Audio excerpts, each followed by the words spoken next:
Bottom of the deck ಬಂದಿರುವಂತಹದ್ದು empress card ಬಂದಿದೆ. So empress card ಏನನ್ನು ರೆಪ್ರೆಸೆಂಟ್ ಮಾಡುತ್ತೆ? ಕೆಲವೊಂದು ರೀತಿಯ ನಿಮ್ಮ ಲವ್ ಲೈಫಿನ ವಿಚಾರದಲ್ಲಿ ಶಾಂತವಾಗಿರ್ಬೇಕು, ಸಮಾಧಾನವಾಗಿರ್ಬೇಕು, ಒಂದು ಪ್ರೀತಿ ಇರಬೇಕು ಅನ್ನುವಂತಹದ್ದು, ಮತ್ತೆ ಒಂದು ಸ್ಟೇಬಲ್ ಆಗಿರ್ಬೇಕು ಅನ್ನುವಂತಹ ರೀತಿಯಲ್ಲಿ ನೀವು ಆಲೋಚನೆಯನ್ನು ಮಾಡ್ತಾ ಇರುವಂತಹದ್ದು ಬಾಟಮ್ ಆಫ್ ದ ಡೆಕ್ ಅಲ್ಲಿ ರೆಪ್ರೆಸೆಂಟ್ ಆಗ್ತದೆ. ಲೈಫಿನ ವಿಚಾರದಲ್ಲಿ ನೀವು ಪಾಸ್ಟಿನಲ್ಲಿ ಕೆಲವೊಂದು ರೀತಿಯ ಕೆಲವೊಬ್ಬರಿಗೆ ಸೋಲ್ಮೇಟ್ ಕನೆಕ್ಷನ್ ಅನ್ನ ರೆಪ್ರೆಸೆಂಟ್ ಮಾಡ್ತಾ ಇದೆ ಕೆಲವೊಬ್ಬರಿಗೆ. ಓಕೆನಾ? ನಿಮ್ಮ ಪ್ರೀತಿಯಲ್ಲಿ ಒಂದು ರೀತಿಯ ಬಾಂಡೇಜ್ ಇರುವಂತಹದ್ದು ರೆಪ್ರೆಸೆಂಟ್ ಆಗ್ತಾ ಇದೆ. ಹಾರ್ಮೋನಿಗಳು ಇರುವಂತಹದ್ದು ರೆಪ್ರೆಸೆಂಟ್ ಆಗ್ತದೆ ಕೆಲವೊಬ್ಬರಿಗೆ. ಓಕೆನಾ? ಮತ್ತೆ ಕೆಲವೊಬ್ಬರಿಗೆ ನಿಮ್ಮ ಲವ್ ಲೈಫ್ ನ ವಿಚಾರದಲ್ಲಿ ಥರ್ಡ್ ಪಾರ್ಟಿ ಸಿಚುಯೇಷನ್ ಅನ್ನ ರೆಪ್ರೆಸೆಂಟ್ ಆಗ್ತಾ ಇದೆ. ಓಕೆನಾ? ಥರ್ಡ್ ಪಾರ್ಟಿ ಸಿಚುಯೇಷನ್ಸ್ ಅನ್ನ ರೆಪ್ರೆಸೆಂಟ್ ಮಾಡ್ತದೆ ನಿಯರ್ ಪಾಸ್ಟಿನಲ್ಲಿ ನಿಮಗೆ. ನೆಕ್ಸ್ಟ್ ಕಾರ್ಡ್ ಬಂದಿರುವಂತಹದ್ದು ಪೇಜ್ ಆಫ್ ಸೋರ್ಟ್ಸ್ ಬಂದಿದೆ. ಥರ್ಡ್ ಕಾರ್ಡ್ ಬಂದಿರುವಂತಹದ್ದು ಯಾವುದು? ನಿಮಗೆ ಪೇಜ್ ಆಫ್ ಸೋರ್ಟ್ಸ್ ಬಂದಿದೆ. ಸೊ ಕ್ಯೂರಿಯಾಸಿಟಿ ಇದ್ದಂತಹ, ನಿಮ್ಮ ಲವ್ ಲೈಫಿನ ವಿಚಾರದಲ್ಲಿ ಒಂದು ಕ್ಯೂರಿಯಾಸಿಟಿ ಇದ್ದಂತಹ, ಒಂದು ರೀತಿಯ ಬಾಂಡೇಜ್ ಇದ್ದಂತಹ, ಸ್ವಲ್ಪ ನೀವು ಮಾತಾಡಿರುವಂತಹ ಸಾಧ್ಯತೆಗಳು ರೀಸೆಂಟ್ ಪಾಸ್ಟಿನಲ್ಲಿ ರೆಪ್ರೆಸೆಂಟ್ ಆಗ್ತಾ ಇದೆ. ಸೊ ನಿಮ್ಮ ಲವ್ ಲೈಫಿನ ವಿಚಾರವಾಗಿ ಒಂದು ರೀತಿಯ ಬಾಂಡೇಜ್ ಇರುವಂತಹದ್ದು, ನೀವು ಕೆಲವೊಬ್ಬರಿಗೆ ಥರ್ಡ್ ಪಾರ್ಟಿ ಸಿಚುಯೇಷನ್ ಮತ್ತೆ ಕೆಲವೊಬ್ಬರಿಗೆ ಸೋಲ್ಮೇಟ್ ಕನೆಕ್ಷನ್ ಅನ್ನ ರೆಪ್ರೆಸೆಂಟ್ ಮಾಡ್ತಾ ಇದೆ. ಮತ್ತೆ ನಿಮ್ಮ ಲವ್ ಲೈಫಿನ ವಿಚಾರದಲ್ಲಿ ನೀವು ಮಾತಾಡಿರುವಂತಹದ್ದು ಕೂಡ ಕೆಲವೊಂದು ರೀತಿಯ ಮಾತುಕತೆಗಳು ಆಡಿರುವಂತಹದ್ದು, ಹೊಸ ಐಡಿಯಾಗಳನ್ನ ಮಾಡಿರುವಂತಹದ್ದು ಇಲ್ಲಿ ರೆಪ್ರೆಸೆಂಟ್ ಆಗ್ತದೆ. ಮೇ ಬಿ ನೀವು ಫ್ರೆಂಡ್ಸ್ ಗಳ ಮೂಲಕ ನೀವು ನಿಮ್ಮ ಪರ್ಸನ್ ಅನ್ನ ಭೇಟಿಯಾಗಿರಬಹುದು. ಯಾವುದೋ ಕೆಲವೊಂದು ಫಂಕ್ಷನ್ ಗಳಲ್ಲಿ ನೀವು ನಿಮ್ಮ ಪರ್ಸನ್ ಅನ್ನ ಭೇಟಿಯಾಗಿರುವಂತಹ ಸಾಧ್ಯತೆಗಳು ಇದೆ ಅನ್ನೋದನ್ನ ನಿಮ್ಮ ಪಾಸ್ಟ್ನಲ್ಲಿ ರೆಪ್ರೆಸೆಂಟ್ ಮಾಡ್ತಾ ಇದೆ.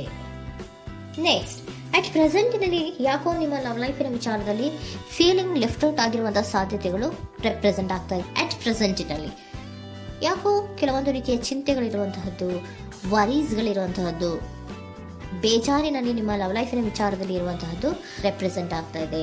ಯಾಕೆ ಅಂದ್ರೆ ನಿಮ್ಮ ಲವ್ ಲೈಫಿನ ವಿಚಾರವಾಗಿ ಕೆಲವೊಂದು ರೀತಿಯ ಬದಲಾವಣೆಗಳಾಗ್ತಾ ಇರುವಂತಹದ್ದು ರೆಪ್ರೆಸೆಂಟ್ ಆಗ್ತಾ ಇದೆ. ಯಾಕೋ ಕೆಲವೊಂದು ಚೇಂಜಸ್ಗಳಾಗ್ತಾ ಇರೋದ್ರಿಂದ ನೀವು ಬೇಜಾರಿನಲ್ಲಿ ಇರುವಂತಹದ್ದು.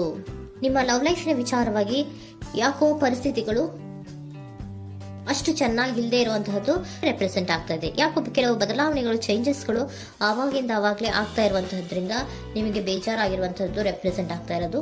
ಮತ್ತೆ ಥರ್ಡ್ ಕಾರ್ಡ್ ಬಂದಿರುವಂತಹದ್ದು ಕ್ವೀನ್ ಆಫ್ ವ್ಯಾಂಡ್ಸ್ ಬಂದಿದೆ. ಸೊ ಕ್ವೀನ್ ಆಫ್ ವ್ಯಾಂಡ್ಸ್ ಏನಕ್ಕೆ ನಿಮಗೆ ಪದೇ ಪದೇ ಚೇಂಜಸ್ಗಳಾಗ್ತಾ ಇದೆ? ಆ ಚೇಂಜಸ್ಗಳಿಂದ ಯಾಕೋ ಕೆಲವೊಂದು ರೀತಿಯ ವೇರಿಯೇಷನ್ಗಳು ಆಗ್ತಾನೆ ಇರೋದ್ರಿಂದ ನಿಮಗೆ ಬೇಜಾರಾಗ್ತಾ ಇದೆ.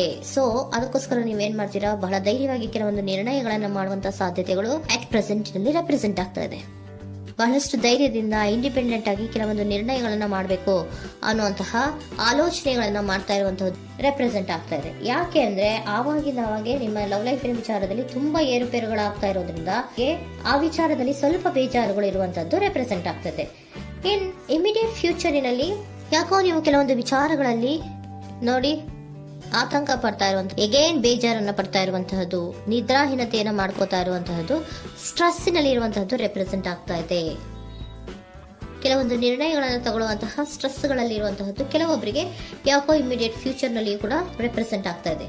ಆದ್ರೆ ಫ್ಯೂಚರ್ ನಲ್ಲಿ ನೀವು ಏನ್ ಮಾಡ್ಬೇಕಾಗಿತ್ತು? ಸೊ ಕ್ವಿಕ್ ಥಿಂಕಿಂಗ್ ಅನ್ನ ಮಾಡ್ಬೇಕಾಗಿತ್ತು. ಕೆಲವು ವಿಚಾರಗಳ ಬಗ್ಗೆ ನೀವು ಫೋಕಸ್ ಅನ್ನ ಮಾಡ್ಬೇಕಾಗಿತ್ತು. ಏನಾಗ್ತಾ ಇದೆ ನಮ್ಮ ಲವ್ ಲೈಫಿನ ವಿಚಾರದಲ್ಲಿ ಅನ್ನೋದನ್ನ ಫೋಕಸ್ ಅನ್ನ ಮಾಡಿದ್ರೆ ನಿಮ್ಮ ಲವ್ ಲೈಫಿನ ವಿಚಾರದಲ್ಲಿ ಕೆಲವೊಂದು ರೀತಿಯ ಫುಲ್ಫಿಲ್ಮೆಂಟ್ಗಳು, ಸಮಾಧಾನಗಳು, ಖುಷಿಗಳು ಇರುತ್ತೆ. ಯಾವಾಗ ನೀವು ಫೋಕಸ್ ಅನ್ನ ಮಾಡೋದಿಲ್ವೋ ಆಗ ನಿಮ್ಗೆ ಮತ್ತಷ್ಟು ಆತಂಕಗಳು, ಬೇಜಾರುಗಳು ಆಗುವಂತ ಸಾಧ್ಯತೆಗಳು ಇದೆ. ಇದು king of swords, nine of ಸೋರ್ಸಿನ ಕ್ಲಾರಿಫಿಕೇಶನ್ ಕಾರ್ಡ್ ಅಷ್ಟೇ. ಅಂದ್ರೆ ಏನು? ನೀವು ಕೆಲವೊಂದು ವಿಚಾರಗಳಲ್ಲಿ ಫೋಕಸ್ ಅನ್ನ ಮಾಡಬೇಕು. ಲವ್ ಲೈಫಿನ ವಿಚಾರಗಳಲ್ಲಿ ಫೋಕಸ್ ಅನ್ನ ಮಾಡಿ ಕೆಲವೊಂದು ರೀತಿಯ ಆಕ್ಷನ್ಸ್ ಗಳನ್ನ ತಗೊಂಡ್ರೆ ಫುಲ್ಫಿಲ್ಮೆಂಟ್ ಗಳಾಗುವಂತಹ, ಸಮಾಧಾನಗಳಾಗುವಂತಹ, ಖುಷಿಗಳಾಗುವಂತಹ ಸಾಧ್ಯತೆಗಳು ಇದೆ. ಕರೆಕ್ಟ್ ಆಗಿ ಮಾತಾಡಬೇಕು. ಏನ್ ಮಾತಾಡಬೇಕು ನಿಮ್ಮ ಲವ್ ಲೈಫಿನ ವಿಚಾರವಾಗಿ ಕರೆಕ್ಟ್ ಆಗಿ ಮಾತಾಡಿ ಕೆಲವೊಂದು ರೀತಿಯ ಕ್ಲಿಯರ್ ಥಿಂಕಿಂಗ್ ಅನ್ನ ಮಾಡಿ ಕ್ವಿಕ್ ಆಕ್ಷನ್ಸ್ ಅನ್ನ ತಗೊಳ್ಳುವಂತಹದ್ದು ರೆಪ್ರೆಸೆಂಟ್ ಆಗ್ತಾ ಇದೆ. ಓಕೆನಾ? ಇದಿಷ್ಟು ನಿಮ್ಮ ಕಾರ್ಡ್ಸ್ ನ ರೀಡಿಂಗು. ನೆಕ್ಸ್ಟ್, ಏಂಜಲ್ ಗೈಡೆನ್ಸ್ ನಿಮ್ಗೆ ಏನ್ ಹೇಳ್ತಾ ಇದ್ದಾರೆ ಅನ್ನೋದನ್ನ ನೋಡೋಣ.